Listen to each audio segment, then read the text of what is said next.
Assalamualaikum warahmatullahi wabarakatuh. Di sini kami dari kelompok 2D ingin mempresentasikan hasil proyek UTS mata kuliah Proyek Teknologi Informasi dengan judul Website Laporan Kerusakan Fasilitas Jurusan Teknik Elektro atau yang disebut dengan ELFAS. Baik, dengan saya Najwa Tasya Safira, beserta dengan rekan-rekan saya yaitu Ahmad Rafali, Talita Dalila Diva, Anggi Permatasari, dan Intan Eka Safitri.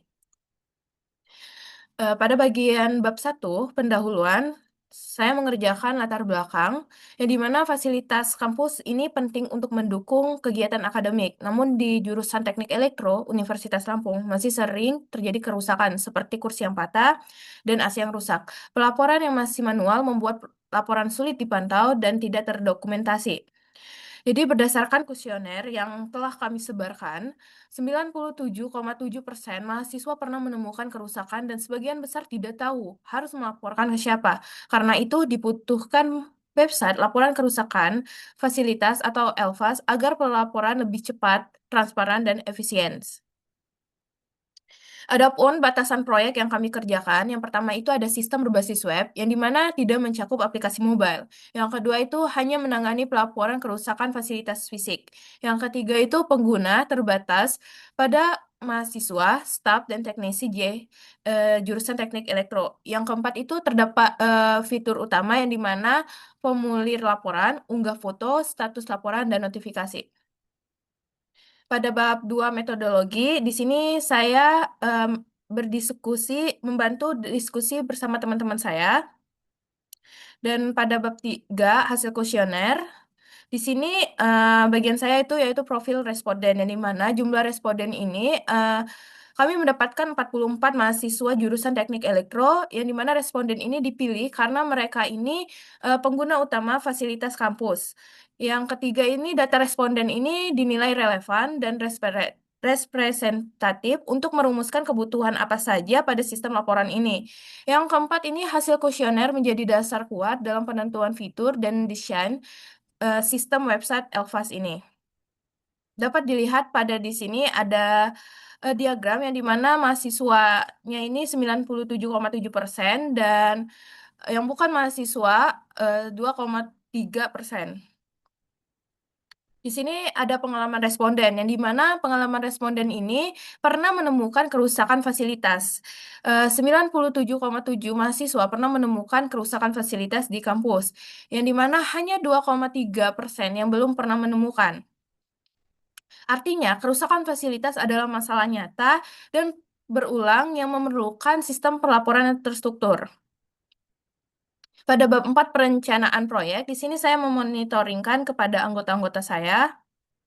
Adapun ringkasan kebutuhan di mana bab ini yang menjelaskan kebutuhan sistem yang dikembangkan berdasarkan hasil analisis kuesioner mahasiswa jurusan teknik elektro. Kebutuhan ini dibagi menjadi dua kategori utama, yaitu kebutuhan fungsional dan non-fungsional. Pada bab 5 perencanaan sistem ini, di sini saya memonitoring atau membantu teman-teman saya bagaimana apa saja yang perlu dikerjakan. Bab 6 antarmuka penggunaan Elfas. Nah, di sini saya pada mockup saya mengerjakan pada form laporan, yang dimana form laporan ini terbagi beberapa tahap. Dapat dilihat pada tahap 1, di sini ada data diri, nama lengkap, NPM, nomor WA, dan email, yang dimana harus wajib diisi baru bisa dilanjutkan. Pada tahap kedua, di sini ada form laporan kerusakan fasilitas dengan langkah keduanya yaitu detail, yang dimana isinya apa yang perlu diisi yaitu judul laporan, kategori kerusakan, dan deskripsi. Terus kita bisa memasukkan foto yang dimana ini bersifat opsional. Ya, selanjutnya ini ada tahap ketiga, yang dimana langkah ketiga ini kita akan mengirim. Nah, di sini akan ada periksa lagi data di bawah, jika sudah benar tekan kirim. Di mana kita akan memeriksa apa saja yang kurang, apa saja yang salah. Kita harus memastikan agar tidak terjadi kesalahan. Nah, selanjutnya di sini ada konfirmasi kirim, di mana apakah semua data sudah sesuai, tekannya untuk kirim. Di sini akan memberikan notifikasi kepada pengguna jika yakin ingin mengirim formulir ini. Nah, Di sini ada validasi formulir, yang dimana untuk validasi formulir, contohnya ini pada langkah satu yaitu data diri. Jika kita tidak mengisi nama lengkap, kita tidak dapat melanjutkannya. Karena di sini semua yang ada history itu harus wajib diisi. Di sini juga selanjutnya di sini ada notifikasi pengiriman form laporan yang dimana setelah kita tekan ya tadi, maka akan menampilkan notifikasi yaitu laporan berhasil dikirim. Jadi di sini ada ID laporan yang dimana ID laporan kita ini sesuai jumlah user, seberapa banyak yang dikirim. Jika ingin lihat riwayat dan apakah kita ingin melakukan tutup. Bagian saya juga di sini saya mengerjakan statistika laporan, di mana statistika laporan admin ini kita pada navbar yaitu update status laporan di sini akan menampilkan statistika laporan yang di mana pada admin ini sendiri akan menampilkan diagram yang akan menunjukkan telah dikerjakan, belum dikerjakan, dan disposisi. Pada laporan user itu pun sama, ada tiga juga, yaitu telah dikerjakan, belum dikerjakan, dan disposisi. Izin memperkenalkan diri, nama saya Talfa Dalila Diva, NPM 231506112. Pada kali ini saya akan menjelaskan terkait bagian saya pada website laporan kerusakan fasilitas jurusan Teknik Elektro atau ALPAS. Nah, untuk yang pertama itu ada pendahuluan, terdapat rumusan masalah, yang dimana berdasarkan latar belakang yang telah dipaparkan, maka rumusan masalah dalam penelitian ini adalah yang pertama, bagaimana merancang antarmuka atau UI UX website yang sederhana dan efisien. Kemudian yang kedua, bagaimana membangun basis data yang terstruktur untuk menyimpan laporan kerusakan. Yang ketiga, bagaimana mengimplementasikan fitur utama seperti formulir, unggah foto, dan notifikasi real time. Yang terakhir, bagaimana menguji fungsionalitas dan kinerja website agar berjalan stabil sesuai kebutuhan. Selanjutnya, di sini terdapat metodologi yang dimana kami menggunakan Agile, di mana Agile merupakan pendekatan pengembangan sistem yang bersifat iteratif dan inkremental, dengan penekanan pada fleksibilitas, kolaborasi tim, serta kemampuan beradaptasi terhadap perubahan kebutuhan. Nah, metode ini kami pilih karena sesuai dengan karakteristik tim kecil, serta memungkinkan sistem dikembangkan secara bertahap namun tetap terukur. Tahapannya itu terdapat 6, yaitu yang pertama ada plan, menyusun produk backlog, kemudian yang kedua ada desain, merancang alur sistem dan antarmuka, yang ketiga terdapat develop, mengimplementasikan rancangan, yang keempat terdapat test, untuk melakukan pengujian terhadap modul, yang kelima terdapat deploy, menerapkan hasil pengembangan sementara, dan yang terakhir itu terdapat review, yang dimana mengevaluasi hasil iterasi, memperbaiki kelemahan, serta merencanakan peningkatan pada iterasi berikutnya. Nah, siklus metodologi ini diharapkan dapat menghasilkan sistem yang fungsional sesuai kebutuhan pengguna, serta dapat dikembangkan lebih lanjut secara berkesinambungan. Kemudian untuk yang hasil kuesioner itu terdapat cara melaporkan kerusakan, di mana grafik batang memperlihatkan bahwa sebagian besar responden memilih tidak pernah melaporkan kerusakan. Mereka meskipun mereka menemukannya, sebagian kecil melaporkan secara lisan langsung ke staf atau petugas, sementara yang menggunakan media WA atau Telegram itu hanya sedikit. Kemudian hasil ini menunjukkan adanya kesenjangan di mana mahasiswa tahu ada kerusakan, tetapi mayoritas memilih untuk tidak melaporkan. Alasannya bisa jadi karena tidak tahu saluran pelaporan yang jelas, pengalaman laporan tidak ditindaklanjuti, atau sulit memantau progres. Nah, untuk selanjutnya itu terdapat kendala pelaporan di mana 61% tidak tahu harus melapor ke siapa. Kemudian 34%-nya laporan tidak ditindaklanjuti, 20%-nya 32%-nya kesulitan memantau perkembangan laporan. Kemudian 9%-nya laporan hilang atau tidak terdokumentasi. Oleh karena itu, diperlukannya sistem pelaporan berbasis website yang terstruktur, transparan, dan terdokumentasi dengan baik. Nah, untuk perencanaan project itu terdapat diagram PERT atau Program Evaluation and Review Technique, di mana selain menggunakan Gantt chart, analisis keterkaitan antara aktivitas juga digambarkan melalui diagram PERT ini, di mana membantu memetakan ketergantungan antar tugas sehingga alur pengerjaan itu lebih jelas dan jalur kritis project dapat diidentifikasi dengan baik. Selanjutnya di sini ada perencanaan sistem yang terdapat activity diagram. Nah, gambar ini merupakan diagram aktivitas atau activity diagram yang menggambarkan alur proses sistem pelaporan kerusakan yang ada dua aktor yaitu mahasiswa dan juga admin beserta dengan interaksi dengan sistemnya. Pada sisi mahasiswa, pada sisi mahasiswa itu proses dimulai dari login, kemudian jika berhasil itu kita bisa isi form laporan, submit laporan, kemudian laporan tersimpan, lihat status laporannya, menampilkan status laporan, riwayat laporan, dan menampilkan riwayat laporan. Kemudian jika kita gagal, maka notifikasi gagal login. Sementara itu pada sisi admin, proses juga dimulai dengan login, kemudian jika berhasil, eh, admin dapat melihat daftar laporan yang masuk, kemudian melakukan update status laporan yang akan diproses oleh sistem. Selain itu, admin juga dapat mengelola data serta mengekspor data statistik laporan. Admin juga memiliki akses untuk melihat riwayat laporan dan sistem akan menampilkan data tersebut. Jika admin gagal login, maka notifikasi gagal login. Nah, diagram ini menggambarkan dengan jelas pembagian peran antara pengguna, mahasiswa dan admin, dan sistem, serta alur proses utama dari login, pelaporan, pengelolaan data, hingga peninjauan laporan. Selanjutnya terdapat antarmuka pengguna Elfas, di mana yang pertama itu ada masuk halaman ini untuk pengguna, di mana pengguna masuk ke sistem dengan memasukkan email dan juga sandi, kata sandi, yang tersedia juga fitur ingatkan saya lupa kata sandi serta opsi login menggunakan akun pihak ketiga. Kemudian terdapat gagal login. Halaman ini untuk apabila pengguna memasukkan email atau kata sandi yang tidak sesuai. Nah, maka sistem akan menampilkan peringatan gagal login agar pengguna segera memperbaiki kredensialnya. Kemudian selanjutnya itu ada buat akun. Halaman ini untuk mendaftarkan pengguna baru, data yang perlu diisi itu mulai dari nama lengkap, NPM, email, nomor HP, kemudian kata sandi. Selanjutnya terdapat konfirmasi kata sandi. Dan selain itu juga kita bisa melakukan pendaftaran menggunakan akun pihak ketiga.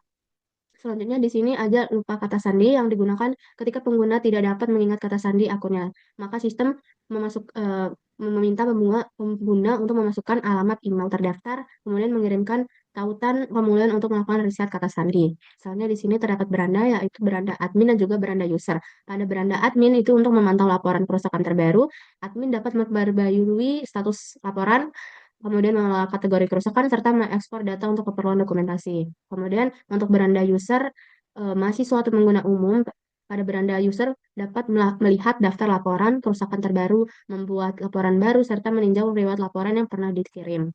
Sekian presentasi saya. Terima kasih.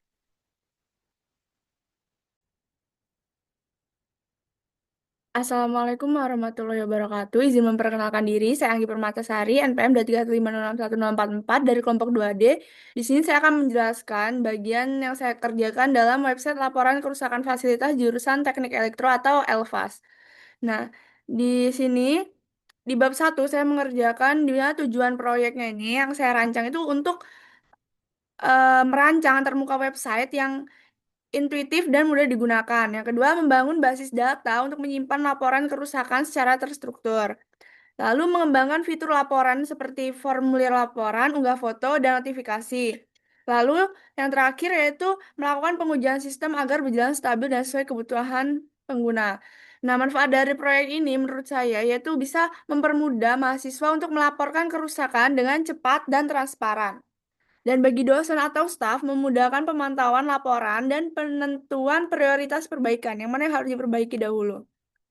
Lalu bagi jurusan atau kampus, itu bisa menyediakan data statistik kerusakan untuk perencanaan pemeliharaan fasilitas. Nah, dari data yang rusak itu akan menemukan pola. Jadi barang mana yang rusak, suka rusak kayak kursi atau kipas, dari situ kelihatan polanya. Di metodologi, di sini saya mengerjakan bagian metodologi pengumpulan data dengan survei melalui G-Form. Nah, kenapa saya milih G-Form? Karena cepat, efisien, menjangkau banyak responden. Nah, jenis data ini primer dari mahasiswa jurusan elektro. Isinya yaitu ada profil responden, pengalaman penemuan kerusakan, kendala dalam pelaporan, kebutuhan fungsional, dan non-fungsional, lalu saran terbuka. Di situ saya membuat formnya dan di-share. Lalu di bab 3 itu hasil kuesionernya itu terdapat di kebutuhan fungsional fitur-fitur yang diharapkan sama pengguna yaitu formulir laporan online yang berisi nama, lokasi, dan deskripsi, lalu upload foto kerusakan, dan selanjutnya ada status laporan kayak menunggu, dikerjakan atau selesai, lalu ada notifikasi, dan grafik laporannya. Nah, kebutuhan non fungsionalnya itu di usability itu ada antarmuka sederhana, aksesibilitasnya itu mudah diakses, performance-nya itu cepat, security-nya itu aman. Nah, semua ini dari input dari mereka. Nah, di sini ada kebutuhannya sudah diringkas sama seperti yang tadi. Lalu di sini saya membuat WBS di mana di sini disesuaikan untuk project manager itu Najwa dan beberapa tugasnya. Di sini saya membuatnya menggunakan Drawio. Mungkin bisa di-pause untuk dibaca karena sih saya mengajar waktu. Mohon maaf. Lanjut ke perancangan sistem. Di sini ada use case. Di sini saya membuat menggunakan Drawio juga, di mana Di sini pengguna itu bisa login, melaporkan kerusakan, melihat laporan, dan menghapus laporan. Dia juga bisa melihat laporan. Sedangkan admin di sini melihat laporan, mengupdate status, mengelola data, dan mengelola kategorinya, lalu melihat riwayatnya juga. Nah, di UI ini saya buat bagian profile untuk admin dan usernya, dan juga membuat bagian riwayat laporan. Nah, mungkin saya secukup penjelasan bagian pengerjaan saya, dimulai dari bab 1 sampai bab 6. Kesimpulan dari proyek ini yaitu akan disampaikan oleh teman saya nantinya. Terima kasih. Wassalamualaikum warahmatullahi wabarakatuh.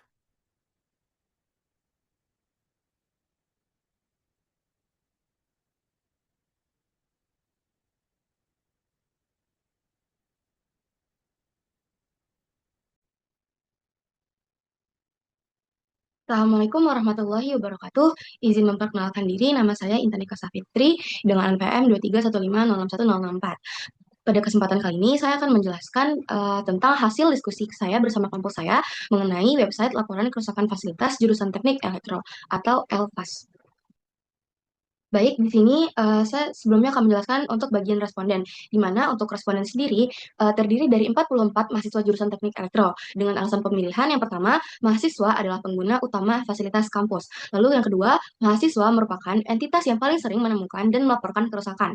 Lalu yang ketiga, pengalaman mahasiswa menjadi dasar identifikasi kebutuhan dari sistem LPAS ini, yang dimana data hasil responden akan dijadikan dasar dalam penyusunan requirement list, yaitu daftar kebutuhan fungsional dan non-fungsional sistem seperti fitur, keamanan, kecepatan, kemudahan, dan antarmuka pengguna yang akan diimplementasikan pada website LFAS.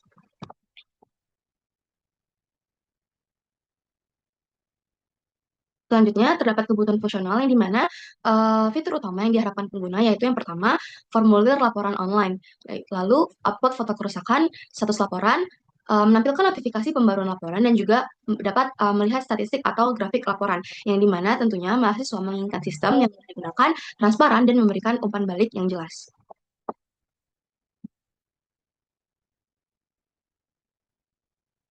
Selanjutnya terdapat ringkasan kebutuhan fungsional yang dimana yang pertama, sistem dapat menampilkan formulir laporan online yang dimana pengguna dapat mengisi data laporan yang berisikan nama, lokasi, dan juga deskripsi kerusakan. Lalu mengupload bukti kerusakan yang dimana pengguna dapat menambahkan foto kondisi kerusakan yang mereka alami. Lalu terdapat juga status laporan yang dimana dapat menampilkan tahapan seperti menunggu, dikerjakan, atau selesai. Lalu terdapat riwayat laporan di mana semua laporan tersimpan dan bisa ditinjau kembali. Lalu ada statistik atau grafik laporan yang dimana admin itu sendiri dapat melihat rekap data dalam bentuk grafik atau dalam bentuk tabel analisis. Lalu yang terakhir, notifikasi perubahan status yang dimana sistem tentunya dapat memberi notifikasi otomatis setiap ada pembaruan status. Lalu selanjutnya di sini terdapat penjadwalan proyek yang digambarkan dalam Gantt chart, yang dimana Gantt chart ini menunjukkan bahwa Gantt chart ini menggambarkan timeline atau rencana waktu pengerjaan proyek, yang dimana rentang waktunya sendiri itu selama 3 bulan, yaitu dari bulan September sampai dengan bulan November. Nah, di sini untuk yang pertama, untuk analisis kebutuhan itu dilakukan pada minggu pertama hingga minggu ketiga. Lalu untuk perancangan UI UX itu di minggu ketiga sampai minggu keempat. Lalu perancangan basis data di minggu kelima sampai minggu keenam. Implementasi fitur utama seperti formulir laporan dan upload foto di minggu ketujuh hingga minggu kedelapan. Lalu implementasi fitur tambahan seperti status laporan dan notifikasi itu di minggu ke-8 hingga minggu ke-9. Lalu integrasi sistem di minggu ke-9 sampai minggu ke-11. Pengujian sistem di minggu ke-10 hingga minggu ke-11. Lalu yang terakhir dokumentasi dan penyusunan laporan itu di minggu ke-11 dan di minggu ke-12.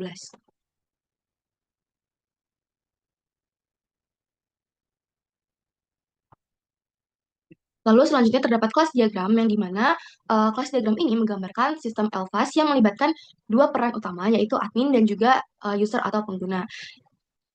Untuk kelas-kelas itu sendiri terdapat kelas admin, kelas user, kelas notifikasi, kelas laporan, kelas statistik, dan juga kelas kategori kerusakan.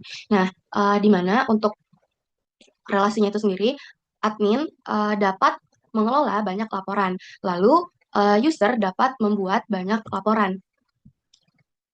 Lalu, setiap laporan itu memiliki satu kategori kerusakan. Lalu, laporan statistik itu di sini terdapat relasi asosiasi yang tidak langsung, yang artinya statistik akan dibuat berdasarkan laporan yang ada. Lalu di sini terdapat kelas user yang dimana satu user bisa menerima banyak notifikasi.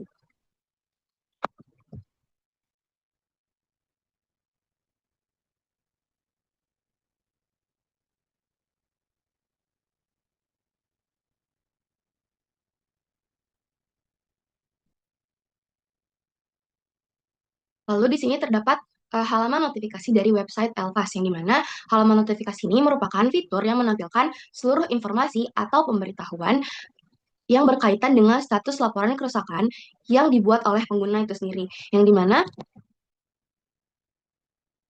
halaman ini dibuat agar pengguna dapat mengetahui perkembangan laporan mereka secara real time. Nah, dapat dilihat bahwa di sini di halaman notifikasi di sebelah kanan yang bersifat pop-up ini menampilkan notifikasi seperti laporan kerusakan proyektor di ruang H20 telah diterima pada tanggal 28 bulan 9 2025. Lalu terdapat juga notifikasi status laporan kerusakan AC di laboratorium komputer berubah dari menunggu menjadi dikerjakan pada tanggal 29 bulan bulan 9 tahun 2025 dan seterusnya.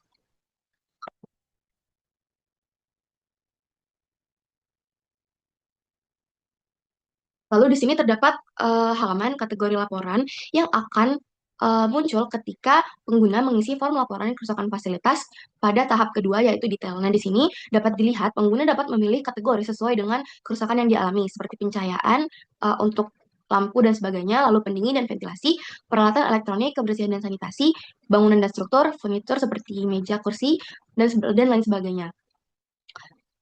Dengan adanya halaman kategori kerusakan ini, pengguna tidak perlu menuliskan secara manual tentang kerusakan yang mereka alami untuk di bagian kategorinya. Jadi pengguna hanya perlu menggulir uh, dan memilih sesuai dengan kerusakan yang mereka alami. Assalamualaikum warahmatullahi wabarakatuh. Izin memperkenalkan diri. Nama saya Ahmad Rafali dengan NPM 22150611011 dari kelompok 2D Proyek Teknologi Informasi. Nah, di sini yang merancang website laporan kerusakan fasilitas jurusan Teknik Elektro yang diberi nama Sistem Elvas.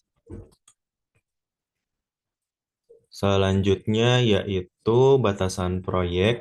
Yang pertama, sistem ini berbasis website, tidak mencakup aplikasi mobile, lalu hanya menangani pelaporan kerusakan fasilitas fisik. Selanjutnya yang ketiga yaitu pengguna terbatas pada mahasiswa, staf, dan teknisi di JTE. Lalu fitur utama pada proyek ini yaitu formulir laporan, unggah foto, status laporan, dan notifikasi. Selanjutnya yaitu kebutuhan non-fungsional sistem. Aspek kualitas sistem yang diharapkan yaitu pertama dalam aspek usability, diharapkan antarmuka sederhana dan user-friendly. Yang kedua yaitu accessibility, bisa diakses dari HP dan laptop. Selanjutnya yaitu performance, diharapkan cepat dan real-time. Selanjutnya security, ada pemisahan hak akses, yaitu admin berwenang, dan identitas pelapor terjamin keamanannya. Fokusnya yaitu kenyamanan, keamanan, dan keandalan pada sistem. Selanjutnya yaitu saran terbuka responden. Ada beberapa masukan penting. Yang pertama yaitu transparansi dari tindak lanjut suatu laporan. Kedua yaitu tambahan fitur chat atau komen antara pelapor dan juga admin. Selanjutnya yang ketiga yaitu integrasi dengan sistem kampus, integrasi dengan SSO Unila. Selanjutnya itu tampilan user-friendly dan mobile-friendly. Dan mayoritas mahasiswa mendukung sistem Elvas, yaitu sebanyak 97%, dengan catatan implementasinya harus serius dan responsif terhadap laporan. Selanjutnya yaitu kebutuhan non-fungsional. Pertama, aspek usability. Sistem harus sederhana, mudah digunakan, dan user-friendly. Dapat diakses dari PC dan juga mobile pada aspek accessibility, lalu aspek performance, mampu menyimpan dan memperbarui data secara cepat dan real time. Selanjutnya yaitu dalam aspek security, ada autentikasi pengguna, dan identitas pelapor bisa anonim. Selanjutnya reliability, sistem handal, minim error, dan selalu tersedia saat dibutuhkan. Selanjutnya di sini yaitu sequence diagram pada sistem. Yang pertama, admin Ada ini dari sisi admin, mengisi ID dan juga password, lalu akan meneruskan input dan dari database memvalidasi data. Jika ID dan password salah, maka akan muncul notifikasi gagal login. Nah, jika benar, maka akan menampilkan dashboard dan dan admin akan melihat dashboard. Selanjutnya itu ketika admin ingin mengupdate status laporan, dia akan mengklik menu update status laporan, lalu akan divalidasi dan diteruskan oleh input oleh sistem. Selanjutnya itu database akan merubah status laporan dan dashboard itu akan menampilkan perubahan status dari laporan. Ini ada feedback atau menampilkan perubahan status laporan dan terlihat bagi sang aktor. Selanjutnya yaitu mengakses fitur export statik dan ini sistem langsung terdapat menu mengekspor laporan statik. Selanjutnya jika admin ingin melihat history dan status laporan, jika mengklik menu akan meneruskan input, history dan juga status laporan, dan database akan mengambil data dan history dari laporan. Selanjutnya itu akan diteruskan ke dashboard. Dashboard akan menampilkan history dan juga status laporan. Seperti ini. Dan akan terlihat di sisi admin. Seperti itu untuk sequence diagram dari sisi admin. Selanjutnya yaitu tampilan dari daftar laporan. Bisa dilihat di sini daftar laporan, ada ciri laporan, ada ekspor data laporan, ada nama judul laporan, tanggal dibuatnya kapan, tanggal selesainya kapan, ada status, dan juga ada aksi yang bisa dilakukan oleh super admin dari sisi admin, dan ini dari sisi user, ada judul, ada tanggal dibuat, tanggal selesai, dan juga statusnya apakah sudah diproses atau sudah selesai, atau sedang diproses. Selanjutnya yaitu menu logout, yaitu dari sisi admin seperti ini. Ketika mengklik tombol logout, apakah akan ada konfirmasi untuk keluar dari akun, apakah Anda ingin keluar dari akun? Jika iya, maka akan keluar, jika tidak akan hilang pop-up ini. Selanjutnya, ini dari sisi user, sama, apakah Anda yakin ingin keluar dari akun? Jika iya akan menghapus sesi penggunaan, dan jika tidak akan kembali ke menu awal. Nah, kesimpulannya, berdasarkan hasil identifikasi kebutuhan, perencanaan, dan implementasi, dapat disimpulkan bahwa jurusan teknik elektro ini belum memiliki sistem pelaporan kerusakan yang terdokumentasi dengan baik dan transparan. Yang kedua ini website Elvas dikembangkan sebagai solusi dengan fitur pelaporan online, unggah foto, status laporan, notifikasi, riwayat, dan statistik. Yang ketiga ini ada metodologi Agile, yang dimana digunakan karena sesuai dengan tim kecil yang terdiri dari 5 orang dan memungkinkan pengembangan bertahap secara adaptif. Yang keempat, ini implementasi desain menghasilkan artefak seperti use case, sequence, class, dan activity diagram, serta mockup antarmuka pengguna. Yang kelima, ini ada sistem Elvas, yang dimana diharapkan dapat membantu jurusan dalam meningkatkan efektivitas, transparansi, dan dokumentasi pelaporan kerusakan fasilitas.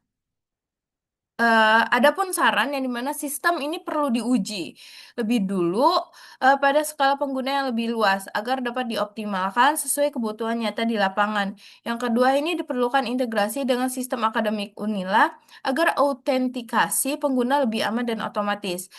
Yang keempat ini ada fitur tambahan seperti pelacakan, progres, perbaikan, dan integrasi notifikasi email serta dikembangkan di tahap selanjutnya. Baik, inilah hasil dari presentasi kelompok kami. Kami ucapkan terima kasih. Saya akhiri. Wassalamualaikum warahmatullahi wabarakatuh.